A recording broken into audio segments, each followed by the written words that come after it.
única regla de fe y de práctica. Los cristianos tienen la Biblia como única regla de fe y práctica. Hay otros segmentos del cristianismo que adoptan otras bases, como por ejemplo la tradición y escritos de sus fundadores. En nuestro movimiento, los bautistas, ciertamente no utilizamos de esos otros elementos, sino que solamente la Biblia. La Reforma Protestante trajo 5 postulados muy firmes y fuertes para defender y marcar el avance del cristianismo y ciertamente marcar quiénes eran los protestantes. En primer lugar tenemos sola gracia, que significa que es solamente por gracia de Dios.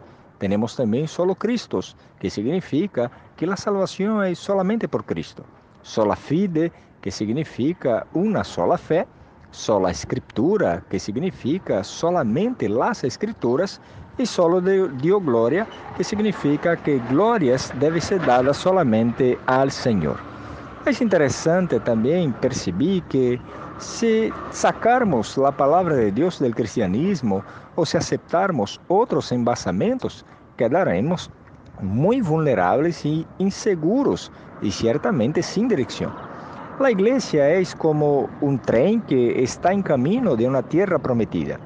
Los trillos que están en el camino sirven justamente para direccionar, y esos son la palabra de Dios.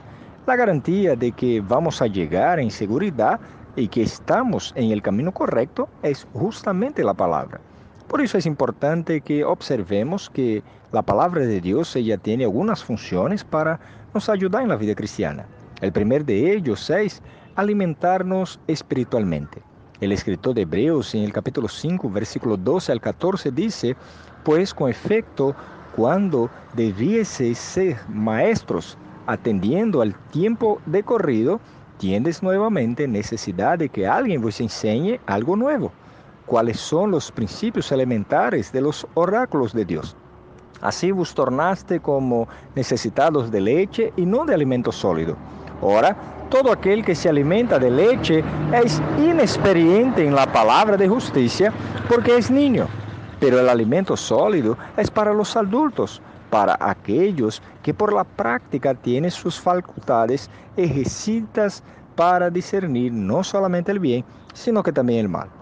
Así como necesitamos del alimento físico a diario para nuestro cuerpo, nuestra alma y espíritu también necesitan de alimento espiritual.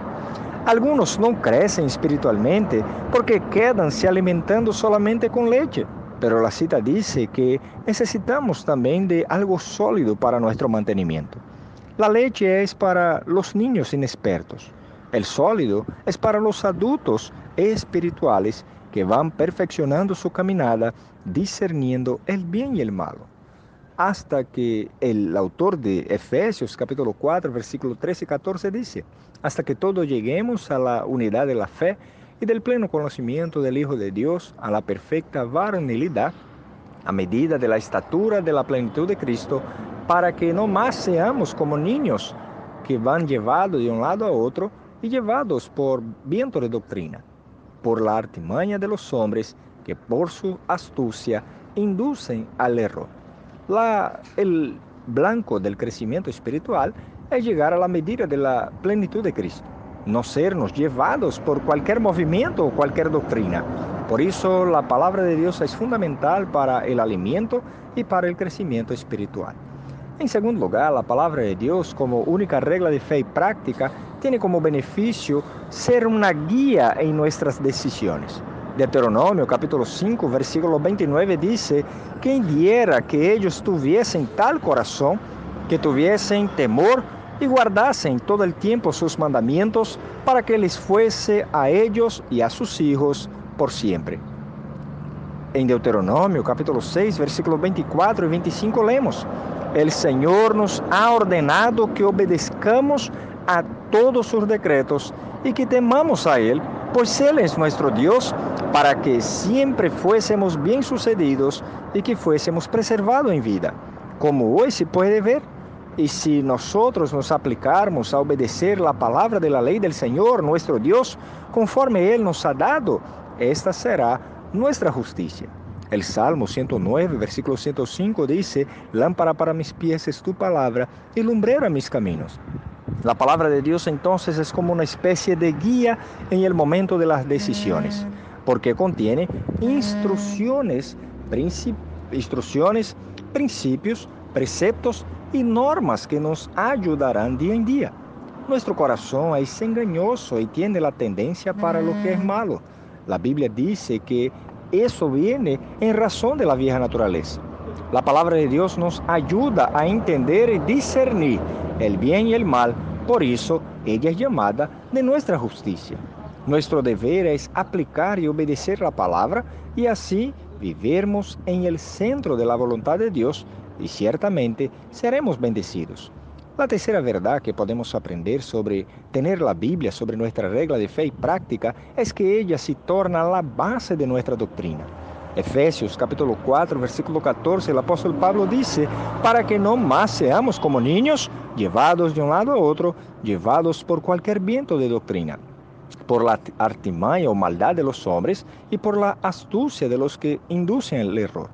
Doctrina es el conjunto de verdades que nosotros sacamos de la Biblia que compone entonces la base de la creencia y de la práctica de los cristianos.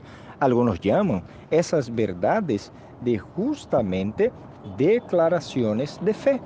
Es interesante también percibir que siempre existe un peligro de elaborar doctrinas o crear doctrinas que no están en conformidad con la palabra de Dios, causas de interpretaciones equivocadas. Las sectas, por ejemplo, ellas traen doctrinas equivocadas y enseñanzas equivocadas y ciertamente discusiones también contrarias a la palabra de Dios. Cualquier revelación o enseñanza que no está a par de la Biblia no debe ser aceptado por el pueblo de Dios. Por eso es necesario que día en día usted estudie la Biblia, tenga su tiempo a solas con Dios diario. Es en ese momento que usted va a hablar con Dios por medio de la oración y escuchar su voz a través de su palabra. Por eso, ore al Señor pidiendo a Él que usted desea alimentarse con el alimento sólido que es la palabra de Él. Hable con el Señor también, diciendo que usted desea basarse en la palabra para la toma de decisiones diarias en su vida. Pida al Señor que le dé madurez espiritual para día en día crecer y tornarse semejante a su Hijo, Cristo Jesús. Mi oración y deseo es que el Señor te bendiga.